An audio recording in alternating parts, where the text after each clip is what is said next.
After so many requests, welcome to a new series where I'll be power ranking the best 10 clubs in the whole world every month. I'll be giving you a new list. Sometime it could be one team finishing second, and the next month they might be fifth after a pool specific month. As you guys can see, this is an August edition, but at the same time, it's not just August, it's what they've done heading into this new season. So, of course, last season is taken into account. And, of course, what they've done between the end of last season and the beginning of this season, one of them being the Club World Cup, that has, of course, been heavily impacted in what they've done in the ranking. Of course, the window, whether they've had a good window or bad window, but moving forward with every next month, it will be just done what they've done in that specific month. Listen, so many requests to do this, and finally, I'm about to do it. I will also be doing a player ranking, so giving you my top 10 players every single month, heading into, of course, the end of next season, which is my top 10 in Ballon d'Or, you can really say,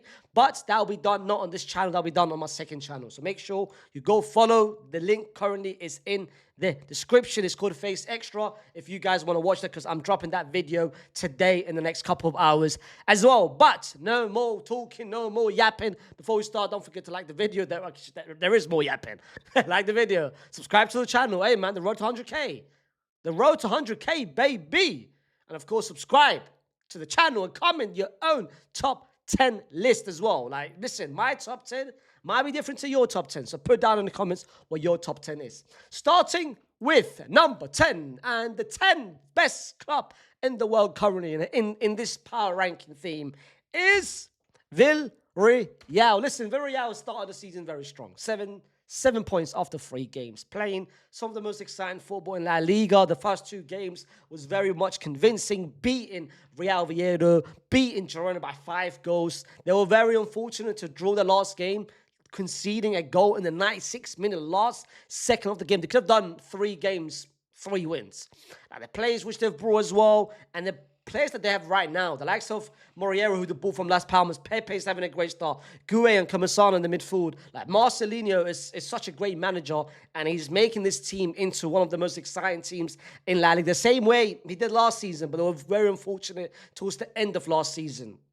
And also, they're playing Champions League football. They're playing Champions League football. Their run, in my opinion, like their schedule is not that bad. It's not that bad. And I mentioned on the SDS, I feel like this is one of my low-key, deep run that they could potentially make. Like, I wouldn't be surprised if they finish within top 15. Like, I'm pretty adamant that they'll finish in the playoff at least. But don't be surprised if they finish top 15, top 14. Like, out of all the Spanish clubs, and that's 5 clubs in the Champions League this season, Barca, Real, Atleti, Villarreal, and Bilbao, I reckon Villarreal will be the 3rd best club. I think they'll finish above Atleti in the Champions League. And that is my hot take for Villarreal this season. But Villarreal so far, 10th best club in Europe after a very great August as well.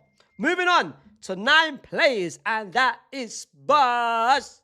Listen, they won the Europa League, so of course that is bearing in mind. But one thing that impressed me more than anything, listen, the Europa League, they had a good run. They beat Frankfurt, Bodeglimt, United in the final.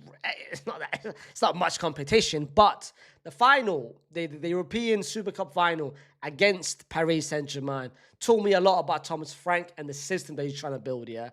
Like, bro, you're going head-to-head, toe-to-toe, stroke with stroke, with not even one of the best club in Europe last season.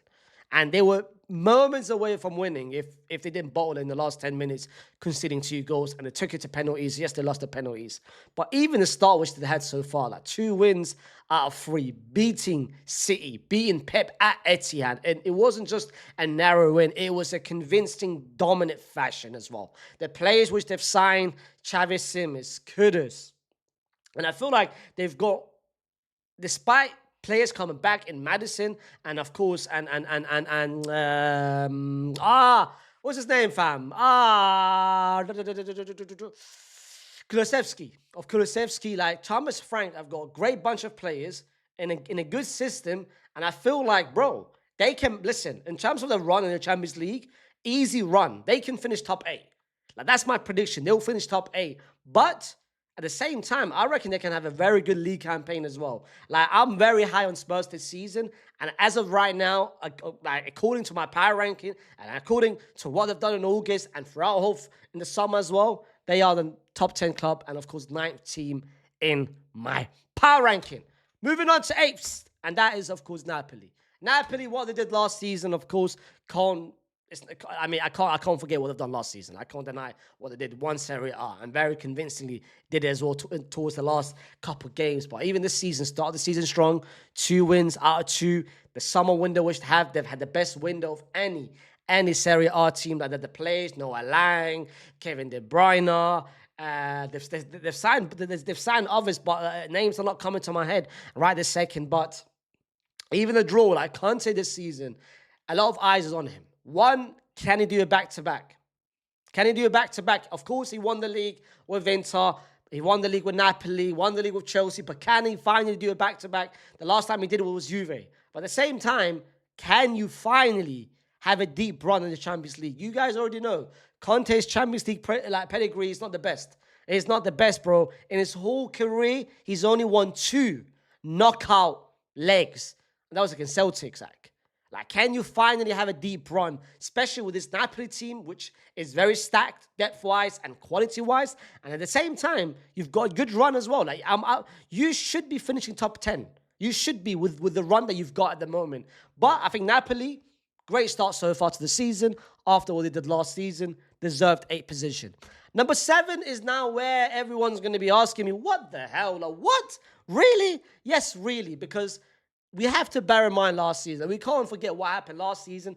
But at the same time, we can't have what this season like overshadow the fact that it's been good. And that's Real Madrid. Real Madrid is in 7th place. I'm basically ranking the teams that I don't think we can beat as of right now. Listen, I know we've started the season strong, 3 wins out of 3. And I can't, that is perfect. That's amazing. There is the fact that we've kept 2 clean sheets, we've done very well. But at the same time, there is still a lot of room for improvement. You saw what happened, of course, in the Club World Cup, losing to Paris Saint-Germain in that embarrassing fashion. I can't forget what happened last season. So we can't, yes, it's a new season, it's a new complete book. So I can't just put us top 3 because of the fact that we've got 9 points. Yes, we've got more points than Barcelona, but at the same time, I'm not stupid to think that Barca's a better team than us. Barca's still a better team than us. There is still a lot of room for improvement, and I think we're starting the season strong. Defensively, we've done that. We've figured it out. Xabi Alonso has basically given us a structure, given us a defensive unity, but at the same time, going forward, there's still a lot of room for improvement. Jude, as you guys know, is not there. Vinny is still trying to be Vinny. Mbappe starting the season very strong. We've got other good in the midfield. Chemeni's been very good. The new signings have done well. Dean Hoyce, Alvaro Carreras, Trent Frankenmaster is getting 2 starts, I think, under his belt. But at the same time, it's still too early. As of right now, we're 7th. Maybe September's edition, it could be 5th. So as of right now, there is still 6 teams. 6 teams better than Real Madrid. And that is, we have to be honest. We can't be biased. We can't just put us first place. Nah, bro. There is still 6 teams better than Real Madrid. And that, to me, is not surprising. Because of what happened last season. There's still room for improvement. But I wouldn't be surprised. By next month, we could be 4th. We could be 4th. Sorry, 3rd or 4th. Moving on to 6th place. And one of those teams that are better than Real Madrid after what they did last season, it is, of course, Chelsea. Chelsea, we can't take anything away from it.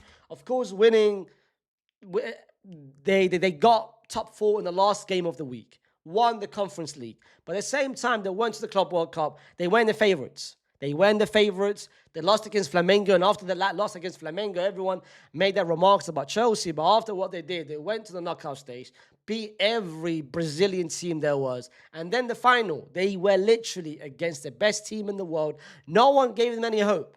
No one gave them any hope, and they dominated Paris Saint-Germain like no team has done across the whole last season and the last 12 months. Like, no one even thought that could be possible to beat Paris Saint-Germain, and not just beat them, but like they basically told everyone the formula on how to beat Paris Saint-Germain, and the attacking line of Paris Saint-Germain didn't even give any sort of sweat to Chelsea's back line. Like Chelsea, that was such a convincing win. And then the season which they've had, yes, they drew against Palace, but they beat West Ham and they won the last game, if I remember correctly, against Fulham. And that was without Cole Palmer as well. The last 2 wins without Cole Palmer, the best player. So the fact that they've done it now without the best player is about to come back. Joao Pedro, the summer edition, is having an incredible season. Even the other players, like the likes of Esteviao, even defensively, Hatsu's coming in. Gittin is there, Ganato's there. I don't think it's a great season because I still thought that they needed a goalkeeper. That is like a massive upgrade, which they needed. They didn't get one. But I still think Chelsea is heading into this season on a good form.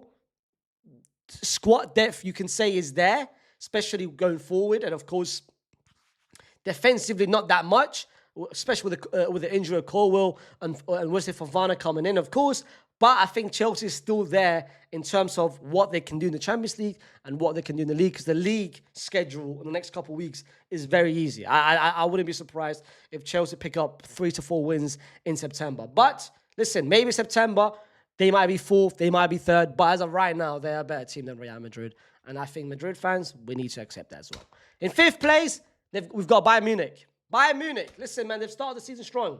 9 goals in 2 games. And even the game which they lost against Paris Saint-Germain, they did well, despite the fact that they lost. You might now say, why are they above Chelsea? And I think this is a very good...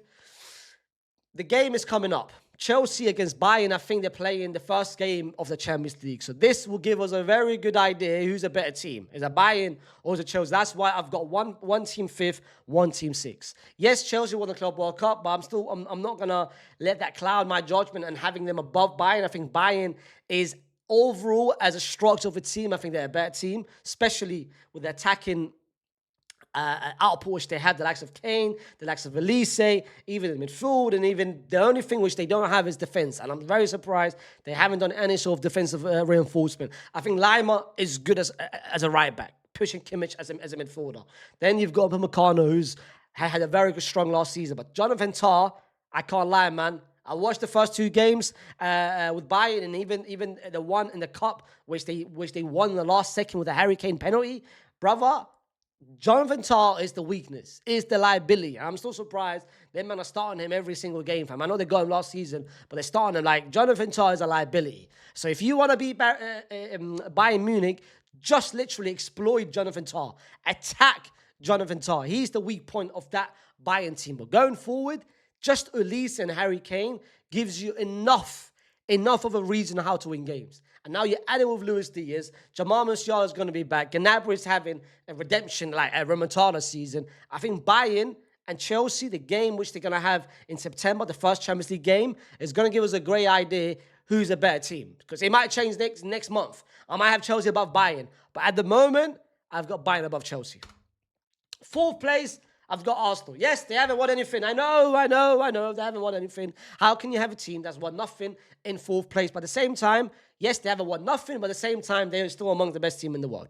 Defensively, no one can chat to them. Defensively, when it comes to the options they have, when it comes to the players which they have, when it comes to the squad depth they have defensively, you can't chat to them. But also, with the squad depth, they've got that now amongst every position. They've had the 2nd best window in the whole world, behind, of course, you know who. But at the same time, to be fair, I've got them neck and neck, man. I've got them neck and neck, personally speaking. I've got them like literally neck and neck. I personally think they've done enough. You can have an argument if you want to have them as the best window of any team, but then again, I hear it, like, I change my mind, like, Isaac and you know who, where is enough. Like, the quality of that window is enough. But listen, Arsenal window is still very good. The squad depth is amazing in every single position. The only thing is now with the injuries of Saka, Havertz, they'll be back. But fam, when you look at them defensively, them men are second to none. Like, no one can chat to them defensively. Even the start which they've had to the season, they went away to Old Trafford, clean sheet, 1-1-0. At home, Leeds, they scored 5 goals, but no one's talking about it. They went away to Anfield. Anfield isn't an easy ground. They went away to a team who won the league last season, had the best window, added so many attacking reinforcement, and they only lost by a set piece. So I think a lot of people put a lot of emphasis that Arsenal should have won that game, but at the same time, Liverpool should have won that game. Like Liverpool were the heavy favourites winning that game. It's beating Arsenal. So I don't know why people are hating on Arsenal. Like I see a lot of hate towards Arsenal for no reason, personally speaking. The run in the Champions League, the schedule is very easy. I expect them to finish top 3, same as they did last season.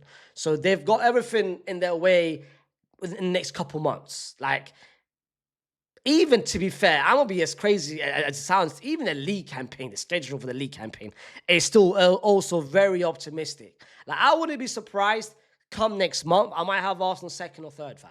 I wouldn't be surprised. But listen, a lot of eyes on Arsenal this season, winning the league, winning some sort of a trophy, with Arteta, of course, being very, very, like, might be the most pressurized manager there is at the moment. Like, there is no more pressure on a manager than Arteta this season, especially after what's happened the last 3 years. So Arteta's on a massive, massive pressure to win something this season.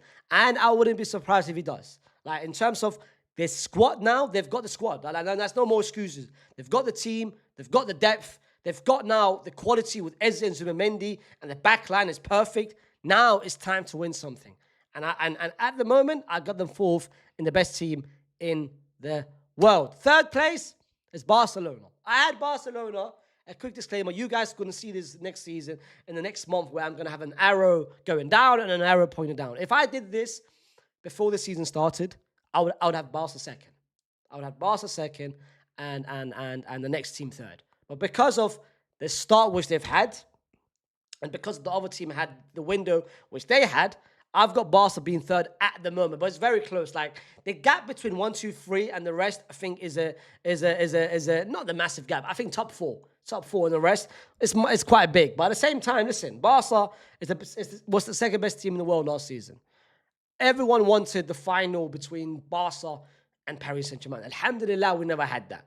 I would have hated for Barca to reach the final. I got what I wanted. My hate watch was successful with Inter Milan beating Barcelona. But no one can deny they were the second best team in the world last season. They were the best team in Spain last season. This season, they've started this season not slow, but you can say slow, not convincing.